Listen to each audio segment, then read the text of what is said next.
man, we are so back. We are done being the economic suckers of the world, the ATM for every other country. All Trump wanted from our north and south neighbors, this round at least, was to help stop the flow of fentanyl. 25% on Mexico, 25% on Canada, and 10% on China. After all, that's where most of the fentanyl is originating from. And anyone calling this a trade war, just relax a little bit. This is going to be wrapped up. Actually, it seems like it's wrapped up now, actually, but we'll see by the end of the week. Look, Mexico, they already bent the knee earlier today and committed 10,000 of their troops to go to our border. Oh, imagine that. And this was super reasonable request because Trump said that Mexico's government is reportedly influenced by the cartel. But because, according to this headline, even the Mexican government was concerned about the cartel's influence. Experts and residents agree that huge, wide swaths of Mexico are under de facto control of the drug cartels. That's not me saying that. That's an AP. The current Mexican president got all angry and huffy puffy. Oh, this isn't. But like when Biden was in charge, the cartels were the problem. But now Trump comes in and you say you got everything under control. Doesn't look like it, but okay, we'll see. But Canada, they may have just gotten this message like 4 seconds before we went on air. It was being reported that, they were going to pause the tariffs for up to 30 days. Canada is appointing a fentanyl czar. They're reinforcing the border with new choppers, technology, and personnel. They're sending nearly 10,000 personnel to their border, lists cartels as terrorists, and it's launching a Canada and U.S. joint strike force to combat organized crime, fentanyl, and money laundering. Huh. Imagine that. And that's only costing them $1.3 billion. Like, was that so hard, guys? I'm not surprised, though. But because before this broke, like I said, right before the show, their economy was about to plunge into darkness. And the good people of Canada, look, I'm sorry. Your leader is so stubborn and didn't understand his country's needs at first. But that's why he's out of a job. But did he really think Canada was going to beat America on this one? Like, first off, we have better maple syrup. And you guys haven't won a Stanley Cup since 1993, Trudeau. Florida beat you last year. They don't even have ice.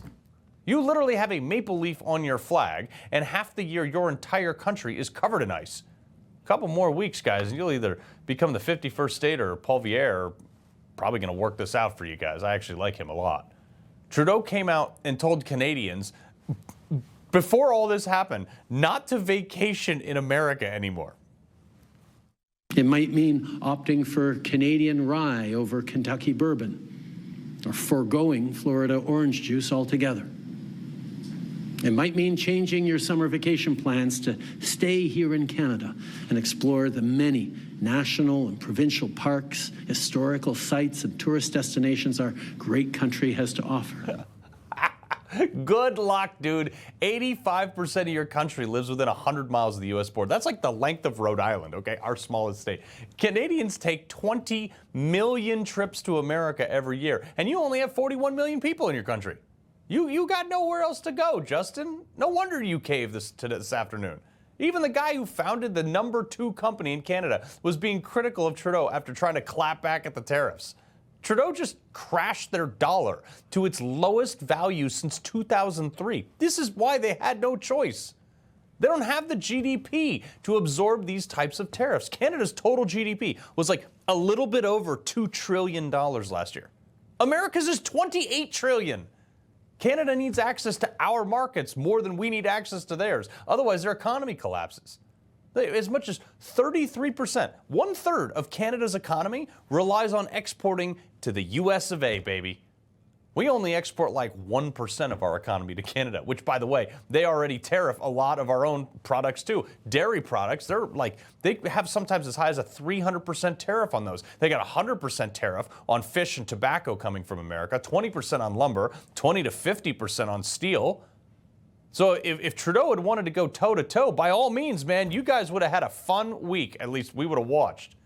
And if you're Canadian and you were stressed about this stuff, well, first, you probably should have been, which is why you're about to throw Trudeau out, I think. But if you wanted to have a drink about it, it would still cost you more. Here in BC, we support a strong Team Canada approach to stand up to Donald Trump. For our first of many steps, effective today, I have directed BC liquor sales to immediately stop buying American liquor from red states. Liquor store employees will be removing the most popular of these brands from government store shelves. Okay, but by the way, that guy hasn't rescinded that order as of now, okay? This was clearly not a well thought out policy because the overwhelming majority of liquor comes from red states, dude. Kentucky, Tennessee, Indiana, and Texas. All states that Trump won. Canada only accounts for, also this is the best part, they only account for $262 million of the $415 billion industry in alcohol just in America.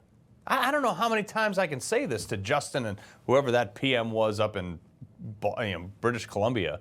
Your economy's not big enough to hurt us. That's why I wasn't worried about this. Your people, though, you would have been crushed by this. 60% of your economy comes from ours.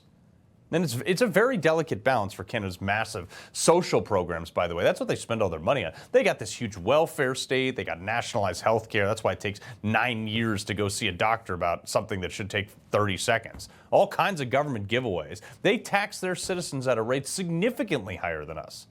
And the reason they can do that is because they spent only $30 billion on their military last year. You know, we spent 30 times that. We spent almost $900 billion on our military, and Canada is protected by association. So despite the fact that they have essentially a rowboat compared to our Navy, they needed to end this because America could just come out and say, hey, we're no longer coming to the aid or defense of Canada. Russia has to fly over Alaska or Canada to do any type of surveillance or, God forbid, attack on America. Under Trump, they're definitely not flying anything over Alaska. So, Mr. Trudeau, yeah, this is why you caved.